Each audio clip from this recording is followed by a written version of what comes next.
Dobrý den, vítejte u nedělní partie. Jako vždy i dnes uvidíte názorový duel, možná dnes přímo bitvu. Vítám tady místopředsedu vlády pro ekonomiku Jiřího Havla. Dobrý den.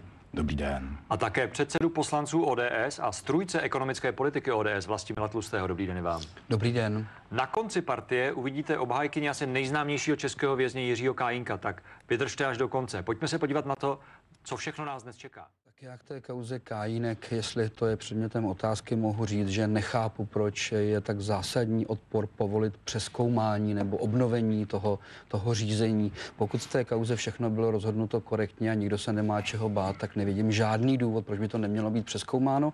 A potom přezkoumání se prostě buď zjistí, že všechno proběhlo správně a pan Kajínek zůstane na doživotí ve vězení a je to tak správné, anebo se ukáže, že tam k nějakému pochybení došlo. Prostě chce někdo něco přezkoumat, tak já jsem proto, aby to bylo přezkoumáno. Pane místopředsedo. Já jenom konstatuji, že orgány činné v trestním řízení mají dostatek opravných prostředků, v tomto směru byly zřejmě vyčerpány, postupují podle zákona, není k tomu co dodat a politici by se do něčeho podobného určitě neměli míchat. Plzeňský krajský soud zamítl žádost dvojnásobného vraha Jiřího Kajínka o obnovu procesu. Soud nepovažuje nová svědectví za natolik závažná, aby mohlo být zahájeno nové řízení.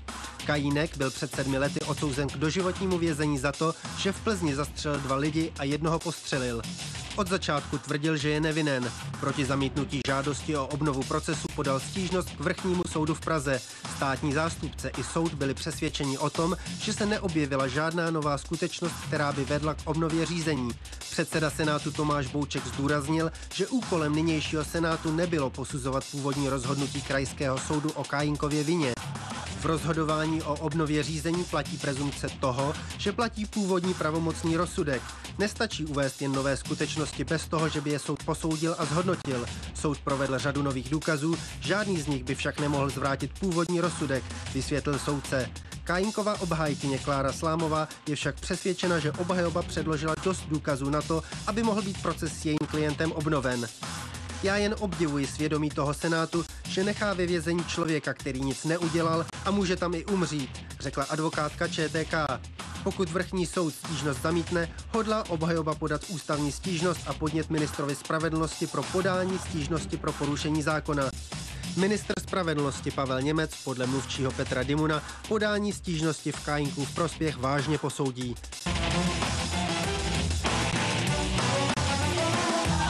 Tak já přivítám obhájkyni Jiřího Kajínka Kláru Slámovou. Dobrý den. Dobré odpoledne. Pojďme rovnou na to. Paní advokátko, jaká nová svědectví se podle vás objevila, že by měl být ten proces s Jiřím Kajínkem znovu otevřen? Tam se objevila mnoha velmi závažná svědectví, bylo jich několik desítek dokonce a celkem těch důkazů bylo mnoho desítek, aspoň si tak troufám tvrdě podle toho, co jsme předložili. Z nich zejména vypichuji výpověď paní doktorky Chalupové, výpověď pana Jaroslava Ďurčiho, výpověď pana Orose a mnohé další. Jenom nám důkazy. řekněte, ty tvrdí co?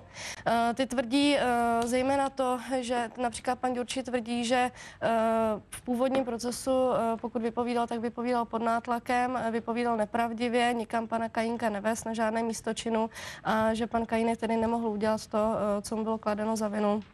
A proto byl tedy odsouzen. Paní doktorka Chalupová podpořila tvrzení pana Hegediše, který nemohl být před krajským soudem v Plzni vyslechnut v tom veřejném zasedání o obnově, protože byl k nedosažení. A ta potvrdila to, že pan Hegediš tedy se za ní dostavil skutečně na Pražský hrad, že jí sdělil, že tenkrát vypovídal také pod nátlakem, že vypovídal nepravdu a že žádný kontakt mezi panem Kajínkem a panem Vlasákem nikdy nezprostředkoval. Nicméně soudce jasně uvedl, že žádný z těchto důkazů by stejně nezměnil nic na tom rozsudku pro Jiřího Kajínka, doživotí za dvojnásobnou vraždu.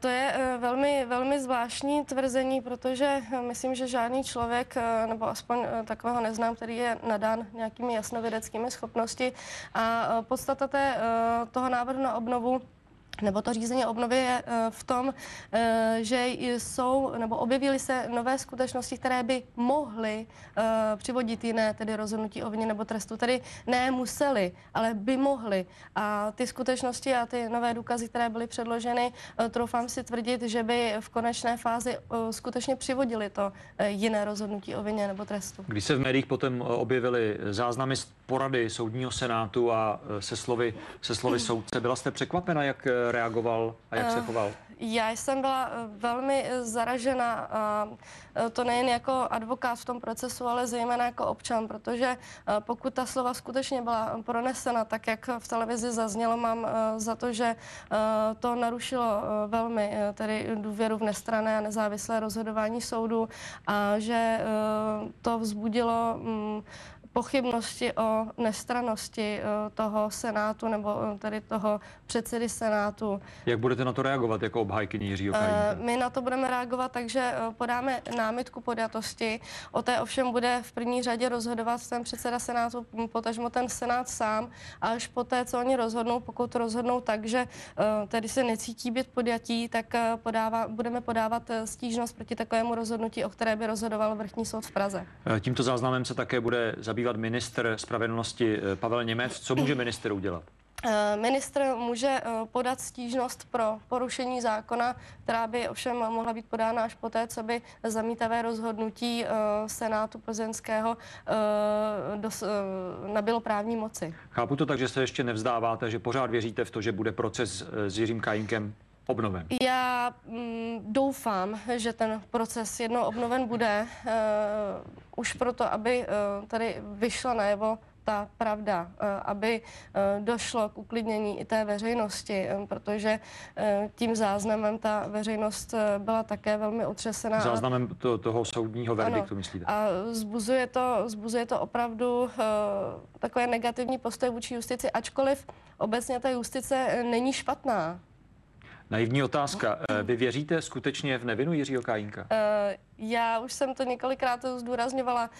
Víra, nevíra, to je o něčem jiném. Já vím, že pan Kajínek je nevinný a zatím se stojím. Vy to víte z těch důkazů, které máte k dispozici? Vím to z toho, co mám k dispozici, vím to z toho, vyplývá to i z toho spisového materiálu, ale vyplývá to samozřejmě i z jiných skutečností, které jsou mi známy a které o případu vím. Tak já vám děkuji, že jste byla dnes s námi v nedělní Partii. Děkuji taky. Vám děkuji, že jste se dívali. Dívejte se i příští týden a mějte se prima.